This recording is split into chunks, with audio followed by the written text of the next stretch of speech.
second half of chapter 11. Oh, and Caliban is just saying to Tsar, if your father finds out that is witch blood on your hands, said Caliban, he will send you to a correctional facility, and maybe the dark magic will not yet have reached your brain. You can be saved from turning to the dark side yourself. But your father would then be forced to expel you from the wizards forever.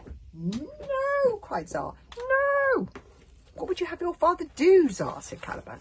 The other wizards were calling for you to be expelled just for trying to get dark magic.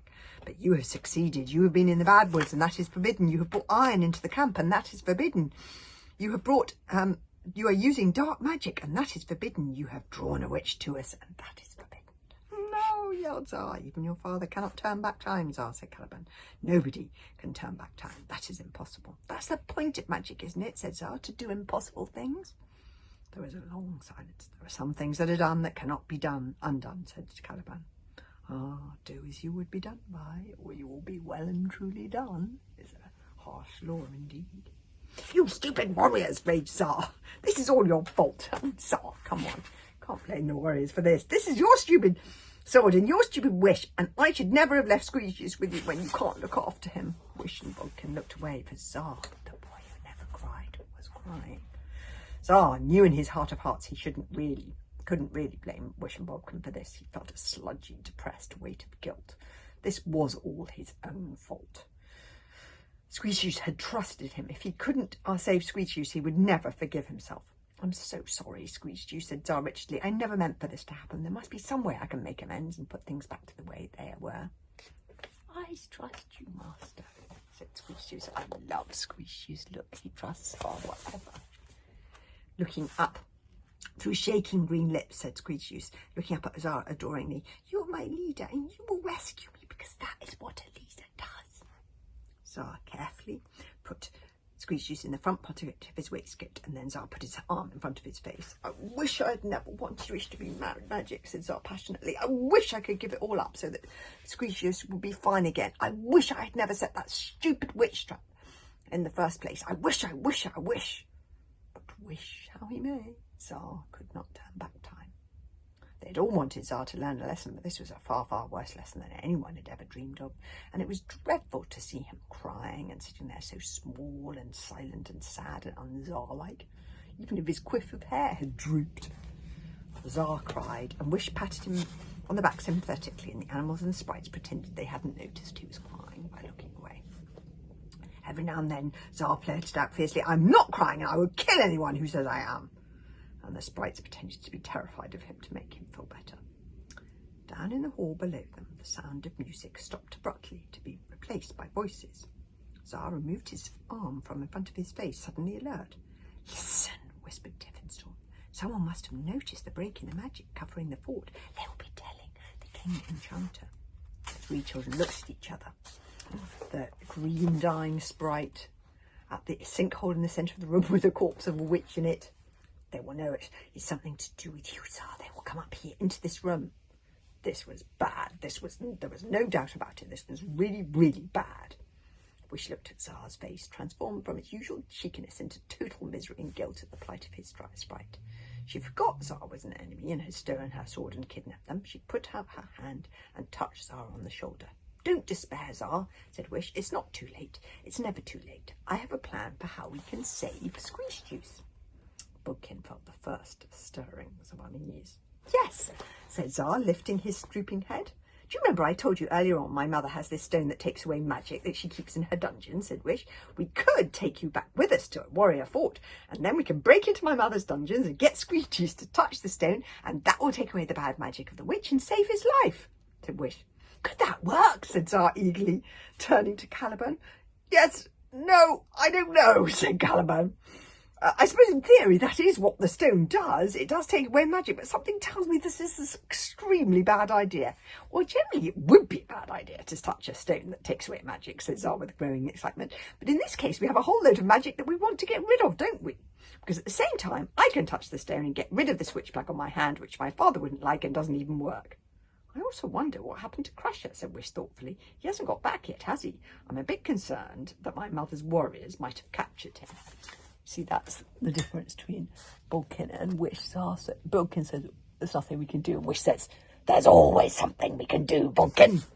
I love that about Wish. And Zara, actually. Do you think so? Said Zara, suddenly worried, for in his Zara-like fashion, he'd completely forgotten about Crusher. Do you mean to say I may have put Crusher in danger as well? Oh dear, even for me, this has been a really bad day. Zara was looking crestfallen again. So Wish hurriedly pointed out that while they were in Sycorax's dungeons, if Crusher was in there too, they could release him. That's a brilliant plan. It solves everything all in one go, said Zara in relief. Ah, for an enemy and a weird one at that, you've come up with a great idea. What are we waiting for? Let's go. Hang on a second, Bodkin. This isn't brilliant at all, Princess. I am putting my foot down. You can't take this lunatic back to Warrior Fort with you. I have to agree with Bodkin, said Caliban. And if Queen Sycorax catches Zara, she'll put him in her dungeons forever, not to mention take away the magic of all his other sprites. My mother's not as bad as all that, objected Wish. She's lovely. Well, I wouldn't say lovely exactly, said Bodkin gloomily. Scary. That's what she is, scary. She is one scary mother. She's a queen and a mother, and it's her mother's job to be scary, said Wish. Well, she's very successful at her job, shivered Bodkin.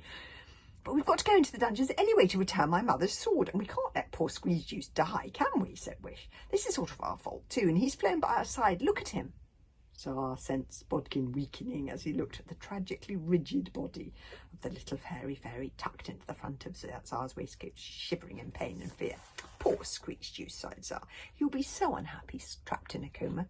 He loved to dance, you know, to fly through the windy trees in autumn, and now his feet will be locked, his voice that sang to nightingales choked in his stony throat. Stop it, said Bodkin, putting his hands over his ears.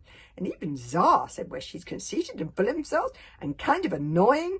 I am, aren't I, said Zara proudly. But we can't let him get expelled from his tribe. Zara made a few mistakes, but doesn't he deserve a second chance? We all deserve a second chance, pleaded Wish.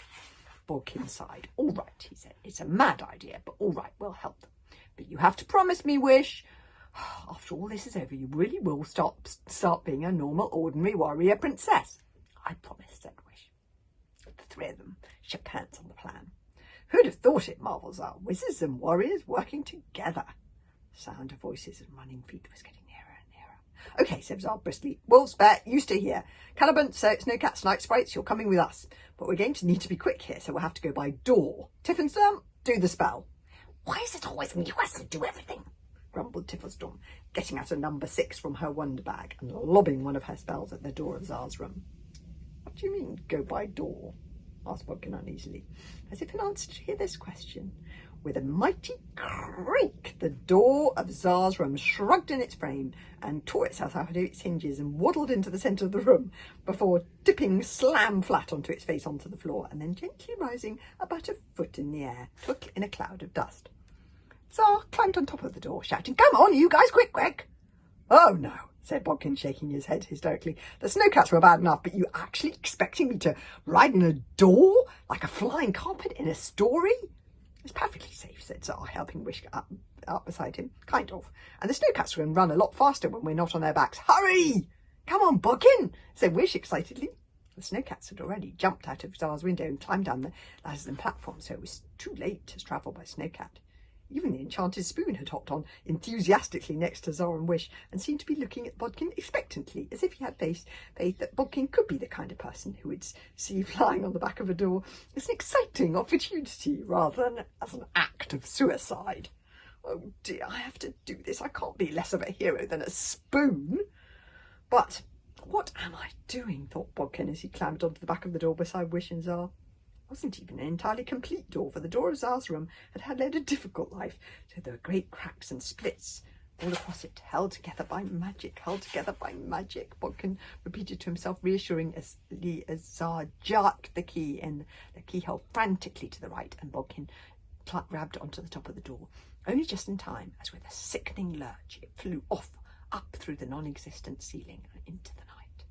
For the first 5 minutes, Bodkin was so terrified he didn't even open his eyes. He just concentrated on not falling off and not fainting and not throwing up because of the wild, swooping motion of the flying door. And when he did eventually open his eyes, he regretted it. They were slaloming madly through the trees of the forest, and through the crazy paving of the cracks of the door below him he could see the running Snowcats and the bright little blinks of the flying sprites. Bodkin let out a moan of fear. Wish's eyes were like stars, she was enjoying it so much. She and Tsar were whooping with every swoop.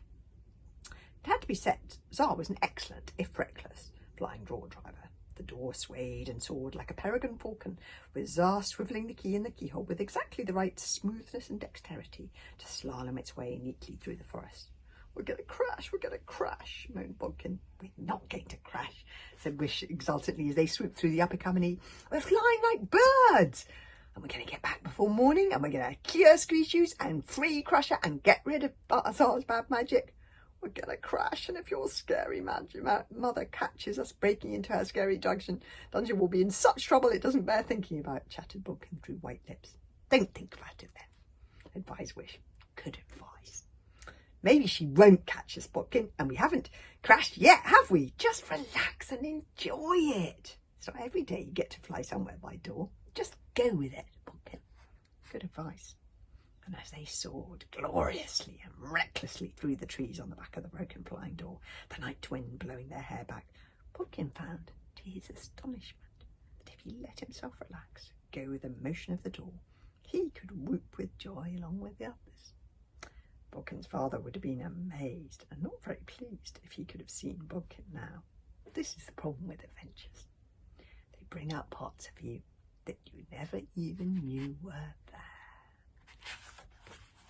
So that's the end of part 1. I love that picture.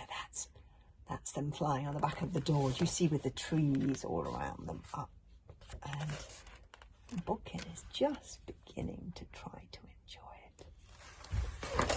The next chapter, chapter 12.